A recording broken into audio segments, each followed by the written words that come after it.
আমাদের প্রিয় নবী তিনটি কাজে দেরি করতে নিষেধ করেছেন, চলুন জেনে আসি সেই তিনটি কাজ কি। রাসূল সাল্লাল্লাহু আলাইহি ওয়াসাল্লাম ইরশাদ করেন, হে আলী, তিনটি কাজে কখনো দেরি করবে না।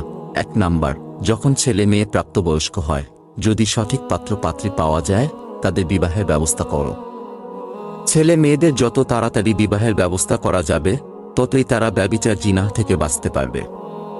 রেফারেন্স: তিরমিজি মেশকাত শরীফ হাদিস। হাদিস নং 605। 2 নাম্বার, যখন নামাজের সময় হয়, সঙ্গে সঙ্গে নামাজ আদায় করা উত্তম। মহানবী সাল্লাল্লাহু আলাইহি ওয়াসাল্লাম বলেন, নামাজের প্রথম রাকাতে আল্লাহর সন্তুষ্টি এবং শেষ রাকাতে আল্লাহর ক্ষমা রয়েছে। 3 নাম্বার, জানাজার নামাজে দেরি করবে না, কেননা মৃত ব্যক্তি যদি জান্নাতি হয়, তাহলে জানাজায় দেরি করার দ্বারা জান্নাতের নিয়ামত থেকে তাকে বঞ্চিত রাখা হলো, আর যদি মৃত ব্যক্তি জাহান্নামী হয়, তাহলে তাকে জাহান্নামের শাস্তি থেকে দূরে রাখা হলো।